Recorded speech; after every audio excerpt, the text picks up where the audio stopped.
नमस्कार विद्यार्थी मित्रांनो, मी अमोल पाटील, पश्चिम खानदेश भिल्ल सेवा मंडळ नंदुरबार संचलित अनुदानित प्राथमिक व माध्यमिक आश्रमशाळा तलावडी येथे गणित शिक्षक आहे।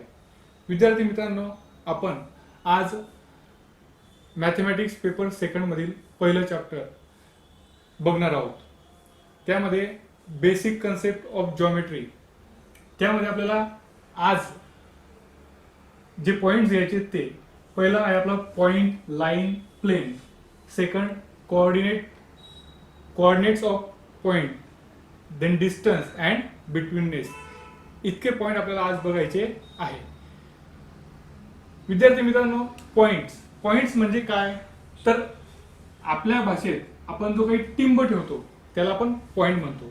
फॉर एक्झाम्पल, याचे बेस्ट एक्झाम्पल द्यायचं झालं म्हणजे आपण कुठल्याही, समजा मी हा खडू आहे, खडूचे हे छोटे छोटे तुकडे केले तर यांना सुद्धा आपण काय म्हणू शकतो, पॉइंट्स म्हणू शकतो। किंवा आपण रेती बघतो, रेतीच्या प्रत्येक कणाला आपण पॉइंट म्हणू शकतो। आपल्या घरात स्त्रिया आहेत, त्यांच्या कपाळावर असणारी टिकली हिला सुद्धा आपण पॉइंट्स म्हणू शकतो। पॉइंट्स आपण कुठल्याही अल्फाबेटने दर्शवू शकतो। मी पी घेतला, क्यू घेतला, ए घेतला, बी घेतला, ए टू झेड मधलं कुठलंही अल्फाबेट आपण यूज करू शकतो। देन लाईन म्हणजे पॉइंटच्या इनफायनाइट सेट म्हणजेच लाईन। आपल्याला लाईन काढण्यासाठी दोन्ही बाजूला एरोचा यूज करावा लागतो। याचाच अर्थ हिला आपण लाईन म्हणतो। लाईन आपण स्मॉल अल्फाबेटने एल, एम, एन किंवा ए पासून झेड पर्यंत कुठल्याही अल्फाबेटने आपण लाईन डिनोट करू शकतो। या कन्सेप्ट आपण जवळपास 5वी पासून बघत आलेलो आहोत। आपल्याला याच्या पुढची सर्वात महत्त्वाची कन्सेप्ट आहे ती म्हणजे plain.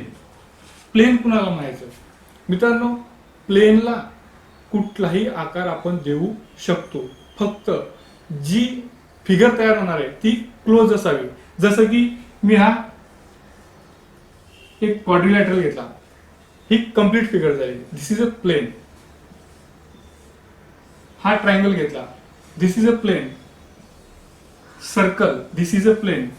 But we draw this is not plane, because या ठिकाणी ही फिगर कंप्लीट झालेली नाही। कुठलीही आपण फिगर घेतली, मी ही एक अशी फिगर घेतली, याचा अर्थ ही क्लोज फिगर आहे, म्हणून हिला सुद्धा आपण प्लेन म्हणू शकतो। प्लेनला एक विशिष्ट आकार पाहिजे असं नाही।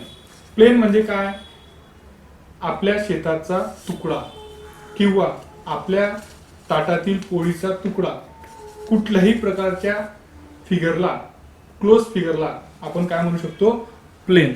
बऱ्याचदा प्लेन कन्सेप्ट समजण्यासाठी आपल्याला अडचणी निर्माण होतात की नेमकं प्लेन कुणाला म्हणायचं। आपण ज्या फळ्यावर किंवा ज्या वहीच्या पानावरती आपण अभ्यास करत असू किंवा विचार करत असू त्यालाच आपण प्लेन म्हणणार आहोत। आता माझ्यासाठी मी या ब्लॅकबोर्ड किंवा या व्हाईट बोर्डवरती मी वर्किंग करतोय, तर हा माझ्यासाठी प्लेन झाला। प्रत्येकाचा वहीचं पान हे त्याच्यासाठी प्लेन असणार आहे। मग इतकी ही सोपी कन्सेप्ट आहे मित्रांनो। याच्यानंतर आपल्याला पुढे जायचं आहे कोऑर्डिनेट्स ऑफ पॉइंट्स, म्हणजे आपण एखाद्या लाईनवर पॉइंट्स घेतले आणि त्या पॉइंटचे कोऑर्डिनेट्स कसे असतात हे आपल्याला बघायचं आहे। मित्रांनो, आपण एक ही लाईन घेतली, मी तिला नाव देतो लाईन एल। याच्यावरती आपण एक 0 पासून स्टार्टिंग करू, म्हणजे आपण इथं 0, 1, 2, 3, 4, 5, इकडं -1, -2, -3, -4, -5 आणि -6 असे मित्रांनो आपण इंटिजर्स घेतले, बरोबर आहे। मग ह्या इंटिजर्सला आपण जर इंग्लिश लेटर्सने डिनोट केलं तर त्यांनाच आपण काय म्हणणार, इंग्लिश लेटरने आपण डिनोट करूया।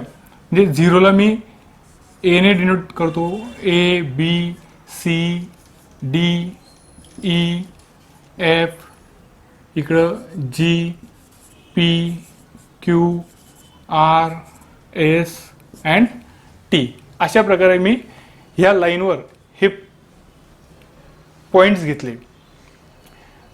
पॉईंट्स घेतल्यानंतर त्यांच्या लगत म्हणजे ते पॉईंट ज्या नंबर्सने आपल्याला इथे इंडिकेट होताना दिसत आहेत त्या नंबर्सला आपण काय म्हणणार आहोत, त्या पॉईंट्सचे कोऑर्डिनेट. म्हणजेच या ठिकाणी जर मी पॉईंट सी असा उल्लेख केला तर सी या पॉईंटचे कोऑर्डिनेट, सी या पॉईंटचा कोऑर्डिनेट काय आहे 2. डी या पॉईंटचा कोऑर्डिनेट काय आहे 3. इकडे पी या पॉईंटचा कोऑर्डिनेट काय आहे -2. टी या पॉईंटचा कोऑर्डिनेट काय आहे -6. मित्रांनो, म्हणजेच कुठल्याही पॉईंटचा कोऑर्डिनेट काय असणार आहे, कुठल्याही पॉईंटचा कोऑर्डिनेट्स काय असणार आहे तर त्याला इंडिकेट करणारा जो काही नंबर आहे तो नंबर म्हणजे त्याचा कोऑर्डिनेट असणार आहे. म्हणजे या ठिकाणी आपण पॉईंट जी याचा कोऑर्डिनेट काय घेतला -1. एफचा कोऑर्डिनेट काय झाला 5. अशा प्रकारे. आता पुढे जाऊया आपण मित्रांनो. पुढचा भाग आहे डिस्टन्स. मग आपल्याला या ठिकाणी डिस्टन्स कुणाचं घ्यायचंय तर या ठिकाणी हे जे काही पॉईंट्स घेतलेले आहेत ह्या पॉईंट्समध्ये असणारे कोणतेही 2 पॉईंट आपण घेतले. सपोज मी या ठिकाणी बी पॉईंट घेतला आणि हा एफ पॉईंट घेतला तर पॉईंट बी आणि एफ यांच्यामधलं आपल्याला डिस्टन्स काढायचं असेल तर काय करावं लागेल. मग त्याच्यासाठी आपल्याला डिस्टन्स बी एफ असं घ्यावं लागेल आणि त्यानंतर मग आपल्याला बीचा कोऑर्डिनेट कोणता आहे 1, एफचा कोऑर्डिनेट कोणता आहे 5. मग या दोघींपैकी मोठा कोऑर्डिनेट कोणता आहे ऑब्विसली 5. मग आपण ह्या मोठ्या कोऑर्डिनेटमधून जो लहान कोऑर्डिनेट आहे तो काय करू सबट्रॅक्ट करू. मोठ्यामधून लहान सबट्रॅक्ट केला म्हणजेच डिस्टन्स बी एफ याचाच अर्थ पॉईंट बी आणि पॉईंट एफ मधील डिस्टन्स आपल्याला किती मिळणार आहे 4 मिळणार आहे. आलं लक्षात. हा एक महत्त्वाचा मुद्दा आहे मित्रांनो. डिस्टन्स फाइंड करताना आपल्याला बी पासून एफ पर्यंत किती चालावं लागतं हे मोजणंच म्हणजे त्याचं डिस्टन्स आहे. याचं एक चांगलं उदाहरण द्यायचं झालं तर आपण जर कुठे गावाला जातोय तर आपण प्रत्येक ठिकाणी माइलस्टोन बघत असतो. रस्त्याने जाताना 1 किलोमीटर 2 किलोमीटर 3 किलोमीटर अशा प्रकारे माइलस्टोन लावलेले असतात. जर समजा मी नंदुरबारहून जळगावला जाण्याचा विचार केला तर नंदुरबार ते जळगाव याच्यामध्ये म्हणजे नंदुरबारपासून 0 1 2 3 4 5 असं जळगावपर्यंतचा डिस्टन्स चालू होणार नाही. तर कुठून तरी एका ठिकाणाहून हे चालू झालेलं असेल आणि नंदुरबारला समजा काहीतरी 201 किलोमीटरवरून आलेलं असेल. कारण की नंदुरबार आणि जळगाव हे दोघंही गावं सुरत भुसावळ ह्या लाईनवरचे आहेत. तर सुरतपासून जरी चालू झालं तर नंदुरबार काहीतरी 110 पासून चालू झालेलं असेल तर मग तिथून पुढे जळगावकडे जाताना 110 111 112 असं करत करत जितक्या अंतरावरती जळगाव असेल त्या अंतरावरती आपल्याला जावं लागतं आणि मग आपल्याला तिथं कटिंग करावं लागते. समजा सुरतपासून सुरू झालं सुरत आणि इकडं भुसावळ. सुरत आणि भुसावळ यांच्यामधलं अंतर जर आपण 230 किलोमीटर घेतलं किंवा थोडं जास्त घेऊ आपण आपल्या पद्धतीने म्हणजे एक अंदाजे घेतोय आपण 350 घेतलं. इथं जळगाव असेल, सुरत इथं बरेच गाव येतात मध्ये. आपण नंदुरबार घेऊ. नंदुरबार नंतर दोंडाईच्या, नंतर शिंदखेडा, नंतर अंमळनेर आणि जळगाव. मग सुरतपासून निघाल्यानंतर नंदुरबार काहीतरी आपण काय म्हटलं 110 किलोमीटर असेल. म्हणजे माइलस्टोनवरती नंदुरबारला 110 दाखवेल. तिथून पुढे 111 112 असं करत करत दोंडाईच्याला काहीतरी 145 असेल, शिंदखेड्याला 165 असेल, अंमळनेरला 205 असेल, जळगावला समथिंग काहीतरी असेल, आपण असं धरू 290 असेल आणि भुसावळ 350 असेल, असं आपण एक अंदाजे गृहीत धरलं, तर हे प्रत्येक ठिकाणी आता जर मी तुम्हाला इथनं विचारलं की नंदुरबार ते जळगाव याचं डिस्टन्स किती आहे, तर मग अशा वेळेस आपल्याला काय करावं लागेल, नंदुरबारच्या माइलस्टोनवरती किती लिहिलेलं आहे 110 आणि जळगावच्या माइलस्टोनवरती किती लिहिलेलं आहे 290.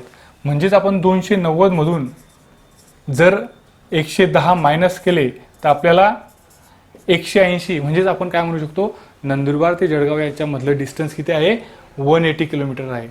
सपोज आपल्याला पाहिजे दोंडाईच्या ते अंमळनेर याच्यामधलं डिस्टन्स, मग सेम 205 मधून 145 वजा करायचे, जे येईल ते म्हणजे किती आलं ते 65, 205 मायनस 145 06 60 किलोमीटर आलं. बरोबर आहे. याचाच अर्थ दोंडाईच्या ते अंमळनेर हे डिस्टन्स किती आलं 60 किलोमीटर आलं. थोडं आपण मी उलटं म्हणतो, उलटं विचारतो, आपण असं गेलो नंदुरबार ते जळगाव, परंतु जर मी असं विचारलं जळगाव ते दोंडाईच्या हे डिस्टन्स किती आहे, मी आता काय विचारलं मित्रांनो तुम्हाला, जळगाव पासून दोंडाईच्या हे डिस्टन्स किती आहे, तर आपण काय म्हणाल, आता 145 मधनं 290 वजा करायचे का, 145 वजा 290 असं करायचं का, तर नाही. सर्वात महत्त्वाचं आपल्याला जे दोन गावं सांगितले किंवा जे दोन पॉईंट सांगितले त्या पॉईंट्समध्ये मोठा पॉईंट्स कोणता आहे, सॉरी कोणत्या पॉईंटचा कोऑर्डिनेट मोठा आहे ते बघायचं आणि मोठ्यातून लहान कोऑर्डिनेट सबट्रॅक्ट करायचा. कारण की सर्वात महत्त्वाचा मुद्दा की डिस्टन्स ऑलवेज पॉझिटिव्ह, डिस्टन्स हे कायमस्वरूपी पॉझिटिव्ह असतं. म्हणजेच याच्यावरून आपल्याला कुठल्याही दोन पॉईंटमधला डिस्टन्स फाइंड करायचा असेल, suppose we take point A and B, we write distance A B is equal to, आपण एचा कोऑर्डिनेट एक्स सपोज करू, कोऑर्डिनेट ऑफ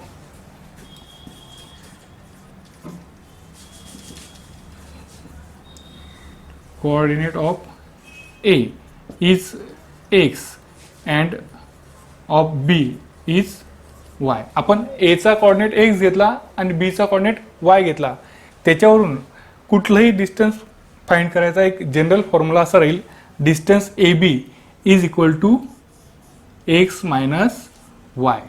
पण केव्हा, ज्या वेळेस x ची व्हॅल्यू y पेक्षा मोठी असेल तेव्हा. आणि distance A B is equal to Y minus X असं केव्हा असेल, ज्या वेळेस बीचा कोऑर्डिनेट हा एच्या कोऑर्डिनेटपेक्षा मोठा असेल, म्हणजेच वाय हा एक्स पेक्षा मोठा असेल. अशा वेळेस आपण याचे एक्झाम्पल पाहू.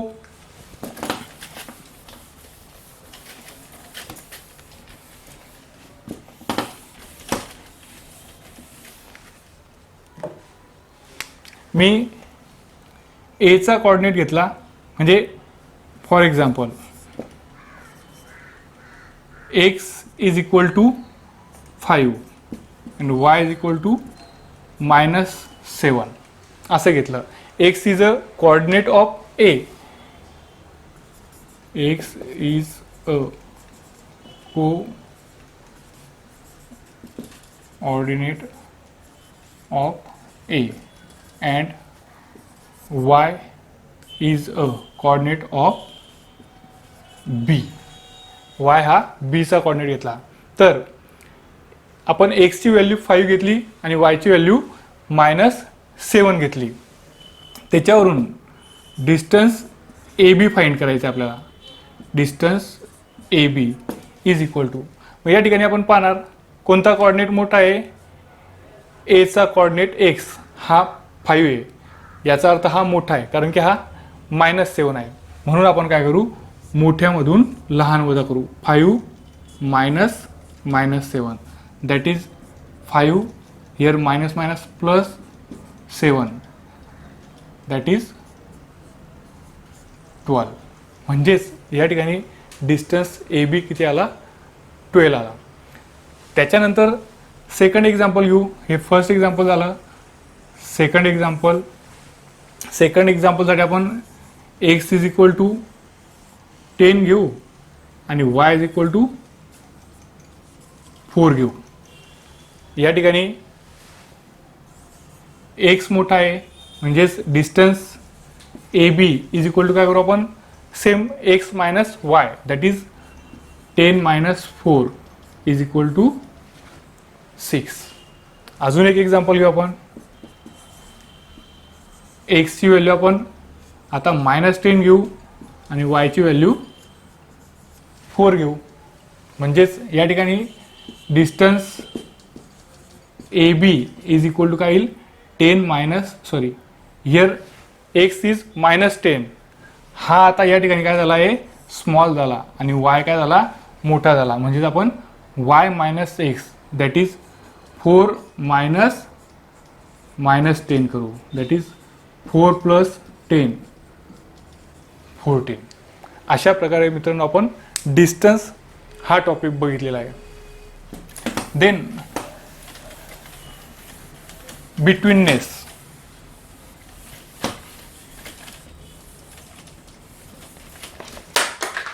याच्यानंतर आपण मित्रांनो काय पाहणार आहोत, बिटवीननेस.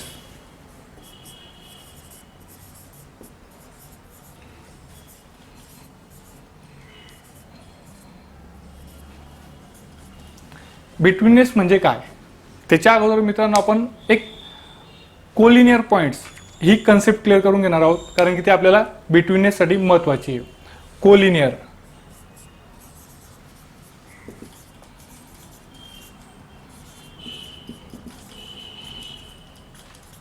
Collinear points. सपोज मी 3 पॉइंट घेतले, 1 2 आणि 3. हे तिघही पॉइंट जर मी विचारात घेतले आणि जर इथं मी एक लाईन काढायचा विचार केला तर निश्चित या तिघही पॉइंट मधनं एक लाईन सहज पास होते. म्हणजेच ज्या वेळेस 3 पॉइंट्स मधनं एक लाईन पास होत असेल किंवा 3पेक्षा जास्त पॉइंट्स घेतले त्यातून एक लाईन पास होत असेल तर अशा पॉइंट्सला आपण काय म्हणणार आहोत, कोलिनियर पॉइंट्स. या ठिकाणी मी समजा याला नाव दिलं PQR. ह्या तिघही पॉइंट मधनं लाईन पास झालेली आहे, म्हणून या तिघही पॉइंट्सला आपण काय म्हणणार आहोत, कोलिनियर पॉइंट्स. अजून मी दुसरे पॉइंट घेतले. आता मी ह्या 3 पॉइंटचा जर विचार केला, A B आणि C, ह्या तिघही पॉइंट मधनं कुठल्याही प्रकारची एक लाईन पास होणार नाही. म्हणजेच आपण जर यांच्यामध्ये लाईन काढायचा विचार केला तर ही अशी लाईन जाईल किंवा अशी लाईन जाईल किंवा अशी लाईन जाईल. म्हणजे कुठल्या तरी 2 पॉइंट्स मधनं लाईन पास होते. परंतु आपल्याला किती पॉइंट पाहिजे मित्रांनो, 3 पॉइंट. याचा अर्थ A B आणि C या 3 पॉइंट मधनं लाईन पास होत नाही. म्हणून ह्या 3 पॉइंट्सला आपण काय म्हणणार आहोत, नॉन कोलिनियर पॉइंट्स.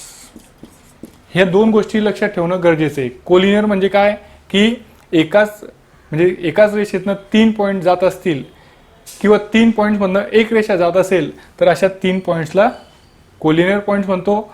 आणि 3 पॉइंट्समधनं जर एक रेषा जात नसेल तर अशा पॉइंट्सला आपण नॉन कोलिनियर पॉइंट्स म्हणतो.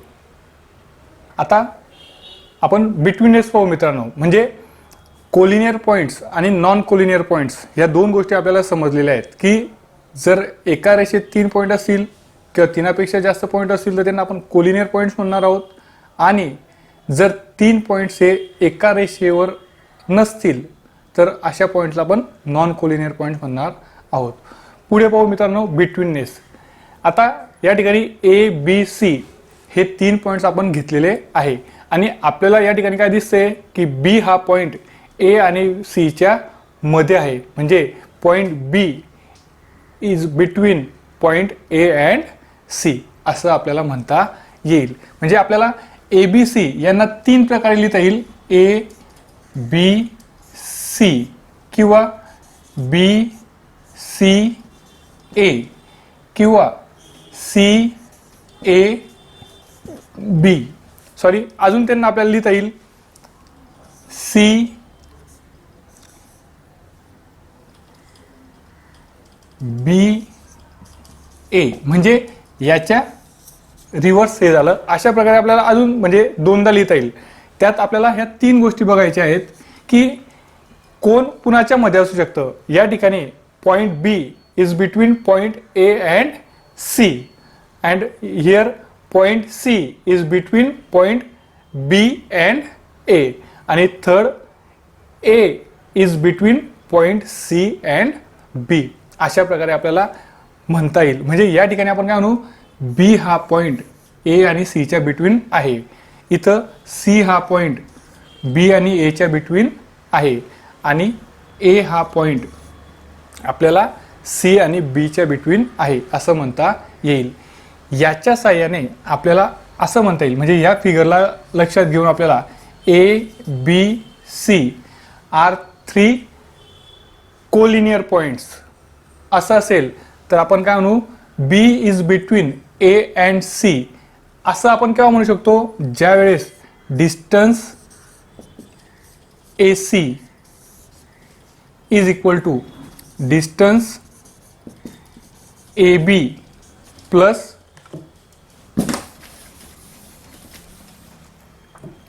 डिस्टन्स बी सी असं असेल. म्हणजे ज्या वेळेस distance A C is equal to distance A B plus distance B C असं येईल, त्यावेळेस आपण काय म्हणू शकतो की point B is lies between point A and C असं आपण म्हणू शकतो.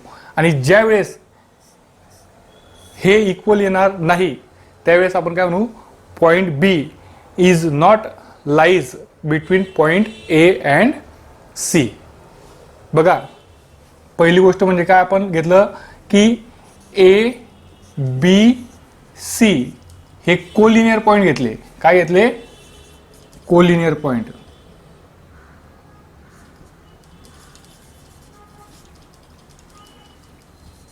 कोलिनियर पॉइंट्स घेतले, बरोबर आहे.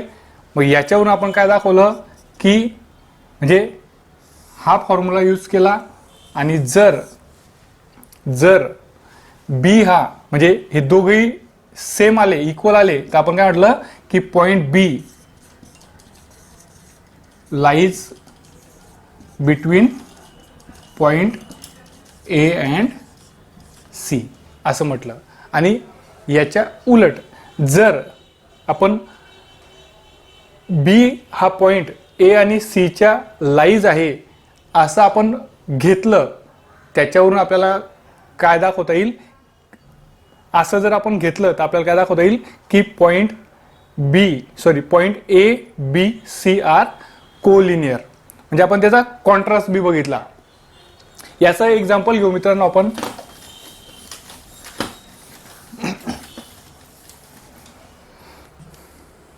एक एक्झाम्पल घेऊ. आपण distance P R is equal to 7, distance P Q is equal to 10 and distance Q R is equal to 3. आणि आपल्याला या ठिकाणी काय बघायचं आहे,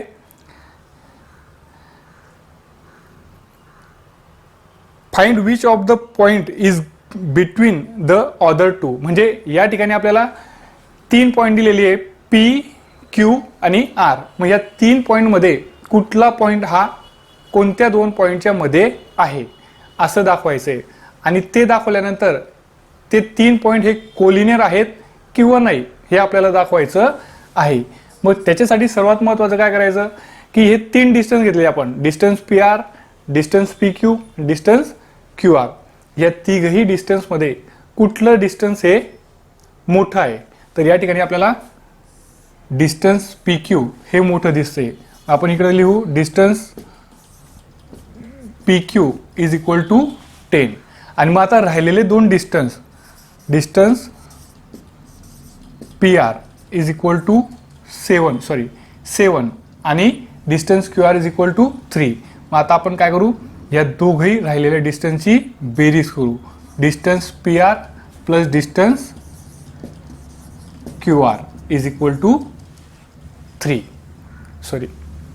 equal to 7 plus 3 that is 10.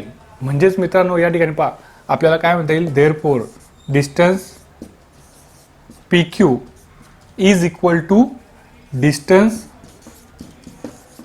P R plus distance Q R. म्हणजेच या ठिकाणी जे मोठं डिस्टन्स होतं ते डिस्टन्स आणि उरलेल्या दोघी डिस्टन्सची बेरीज कशी आली, सेम आलेली आहे मित्रांनो. म्हणजेच या ठिकाणी आपल्याला काय म्हणता येईल की या ठिकाणी point R is lies between point P and Q. Point R lies between point P and Q. लक्षात. आणि या ठिकाणी दोघही डिस्टन्स म्हणजे मोठं डिस्टन्स आणि उरलेले दोघही डिस्टन्स कसे आलेले आहेत, सेम आलेले आहेत.